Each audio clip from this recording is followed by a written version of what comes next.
Hi there! Welcome back to my channel where I read, review, and inspire. If it is your first time here, please remember to subscribe. My name is Michelle, and today's book is Mental Toughness and Self-Discipline by Sebastian Goodwin.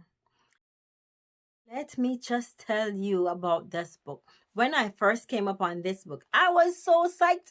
I was so excited. Yes, that's the book I need. I'm going to have such great mental toughness and I'm going to be so disciplined. I'm going to go and do what I need to do, and I'm going to be gung-ho about my dreams, and I'm just going to do it. And regardless of how I feel, I'm going to do it because I'm reading this book about mental toughness and self-discipline. I had selected like 10 books that I was like choosing from to read, and I pushed them all aside because I came upon mental toughness and self-discipline. Listen to that title. Mental toughness and self-discipline. Ooh, who wouldn't want to read this book? Who wouldn't want to read this book? Some of us, we struggle with procrastination and we need to build that mental toughness. And that's where I was. That's where I was when I thought, this is the book. This is the bomb diggity bomb book. There are two parts to the book. The first part is on mental toughness, and the second part is on, yep, you guessed it, it's on self-discipline.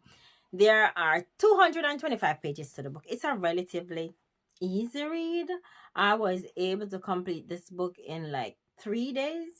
It's not a bad read, and there's valuable information in here. Without further ado, here is the tea. So we all know that to be successful, it takes mental toughness and self-discipline. So do you know what mental toughness is, or how you can become mentally tough? The book outlined 10 traits of mental toughness.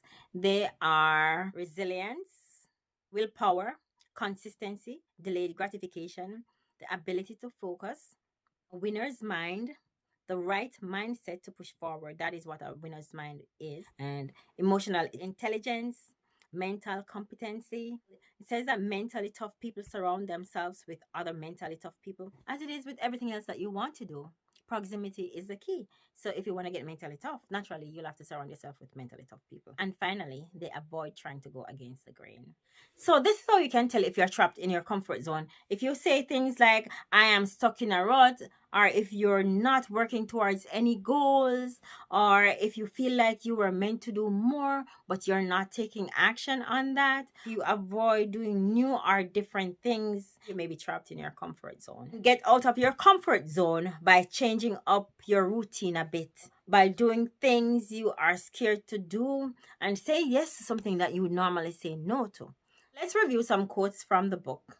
Who you were isn't who you are right now.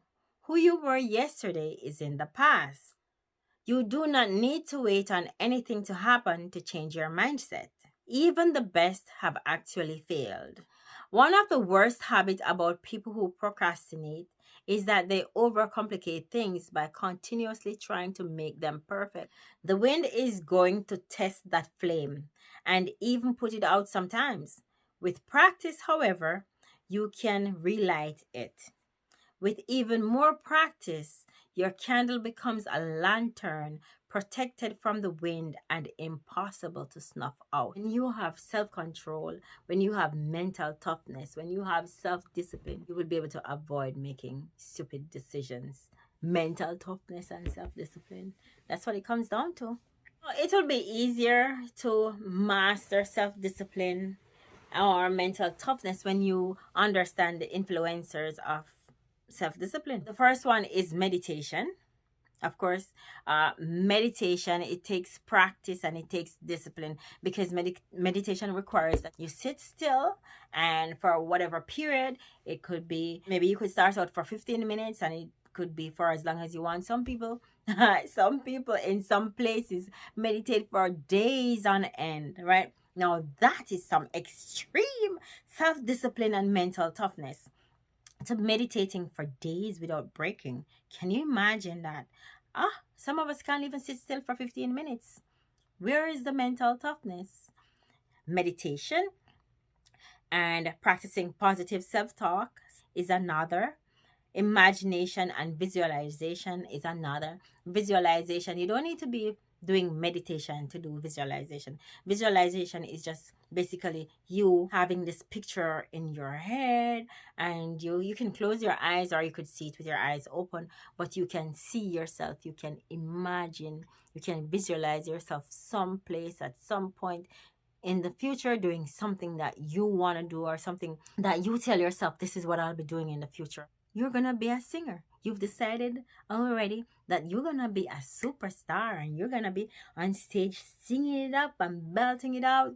And now you can visualize that. You see yourself on stage with millions of people just cheering and going on and on and on and calling your name and stuff like that. That's powerful visualization, to be able to see yourself in the future doing the thing that you decide that you want to do, that you are actively working on doing that thing. Yeah, that's visualization. Or it could be that you say you want a big old mansion, and you visualize yourself in that mansion. You can tell the walls are made of, whether it's wood or it's concrete or it's glass, and you see the whole thing. You see the picture clear as day in your mind. You can close your eyes and you can see it, and you can open your eyes and just be like, and you can see it.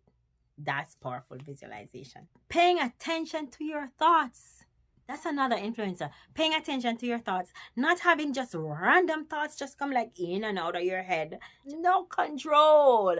It's just like you just think of any kind of craziness and stupidness, or anything comes in, it's allowed and it's accepted. And you just sit there and just like in the crap that's going on in here. Being aware and paying attention to what comes in here, because this is the most powerful thing that you have, right? Your mind. So if you pay attention to what's going on in your mind and your thoughts, then of course, and if you can control it, that's even better. If you can control your thoughts. So that's an influencer. And another one is unlocking your passion. Oh, that is big, because some of us, we don't even know what our passion is. We are struggling to find what our passion is. At least if you say you like doing this and you're moving towards doing that thing that you like, you're still working on something, so you are growing. Eventually you will come into your passion, because you're growing and your mind is constantly being stimulated, so you're not settling in a rut. You're not stuck in a rut. You're stepping outside of your comfort zone, and you are working on something that you like enough to pursue. So in time, you will discover your passion.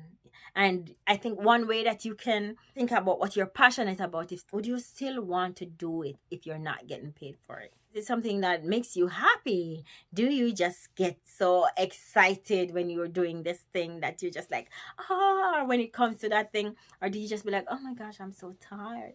I just want to go lay down because I am so tired. I am beat. Are you like, oh my, yes, let's do it. Let's get it.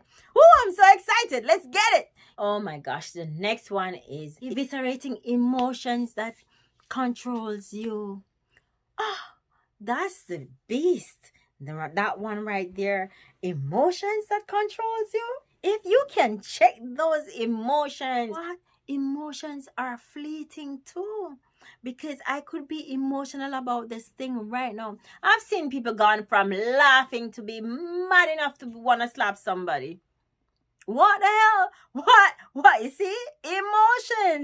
Emotions cause people to be crazy. So the best thing you could do for yourself, the best thing that I could do for myself, the best thing that we could do for ourselves is control our emotions. So eviscerating your emotions is being able to shake it like that, changing your state like that, right? And it's not impossible. I've learned that is not impossible. It's as fast as you can click your fingers, you could change your state. You could be down and you could be up in like a matter of seconds. So we don't need to let our emotions determine how we behave. Because after the emotion has passed and you look at the mess that you've just created because you were emotional about something, then what? Then the regret kicks in, and then you start to beat yourself up. But you can never take it back. You can never undo something that you've done. right? Unless you type something, then you can, backspace and erase it all. But other than that, you can never take back pain that you inflict on someone. You can never take back something mean that you say to someone. Even when you apologize, you can't take it back. You can never take back anything that you do to someone. No apology, no nothing, because you cannot go back. You would need to go back in time and erase it and undo it. We can't do that. So it's best that we learn how to control our emotions. And emotions are not bad things. Emotions are definitely good. Nobody wants to be lacking in the emotional department. There's such a thing as emotional intelligence. We all want to have emotional intelligence, and we all need to be emotionally intelligent. If you are emotionally intelligent, some things you won't do because you are more compassionate when you are emotionally intelligent. Not having self discipline and mental toughness could ruin your life because when you have no discipline, no control, no self control, that could ruin your life.